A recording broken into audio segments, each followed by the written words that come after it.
me. At CCPC, we run 3 levels of programs based on geographic boundaries. First, locally, we have a citizen patrol program, community cleanup programs, covering all the way from Science World to Gastown and anywhere in between. Our volunteers are the backbones of the programs. And if people experience long-standing safety-related issues, we connect them with our neighborhood police officer to find a solution. Second, in the City of Vancouver's jurisdiction, we provide free translation interpretation services for criminal matters and culture language-specific victim services to Chinese victims of crime.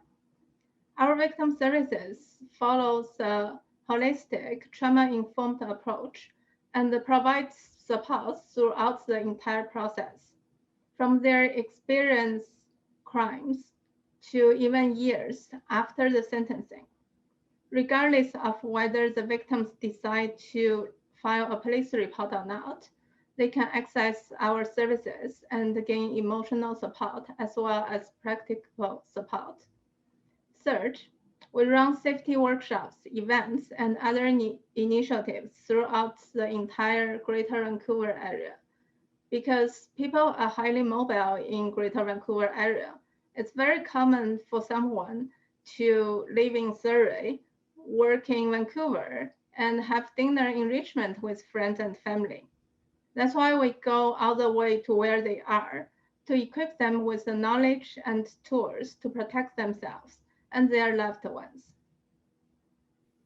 I definitely echo what Amy mentioned. Racism against Chinese has always been there, and we see it everywhere.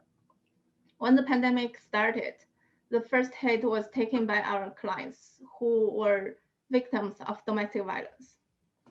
From the start, the social and economic pressure and isolation at home increased the number and severity of domestic violence. The victims could not talk to their support workers and access the same level of support as freely as before, because the abuser might be in the same space. The court process had already been super long, and the availability of shelters for Chinese victims have already been extremely low before the pandemic. It was worse when the pandemic happened. Unfortunately, the only thing we could do for them was to increase our emphasis on emotional support and work harder to find resources to meet their practical needs. As time went by, very soon, we witnessed the racism comments blaming Chinese people for the pandemic quickly escalated to anti-Asian hate crime. What was disheartening was that some Chinese people from other regions post on social media blamed people from mainland China for the anti-Asian hate crime. Last year, in response to the pandemic, we first offered to interpret over 3-way phone calls to make it easier for Chinese people to file a police report in non-emergency situations.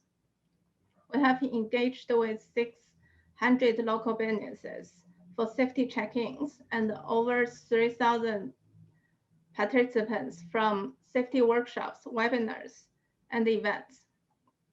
When everything turned virtual, seniors were more isolated than ever before. We worked closely with senior homes and other service providers. We had an emotional support hotline for seniors during the lockdown period and turned our safety webinars to call-in conferences to allow seniors participate. We also launched racial harmony webinars for the Chinese community to tactfully respond to racism and anti-Asian hate crimes.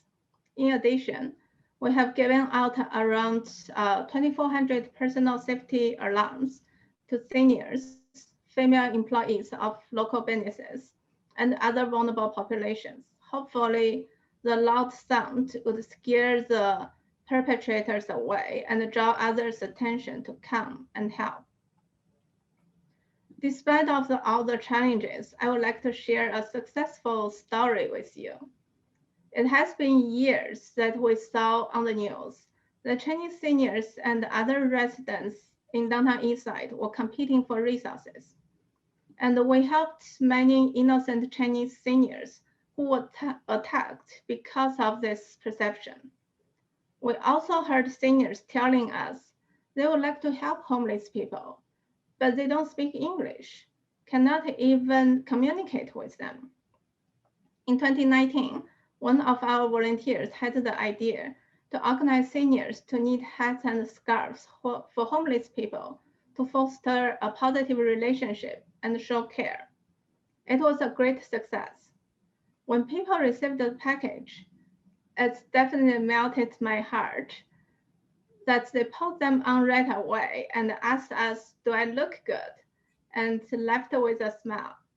Last year, despite the pandemic, we worked with our community partners and mobilized over 100 seniors to knit over 200 sets of scarves and hats. We plan to continue this project as it really showcases community members come together and help each other.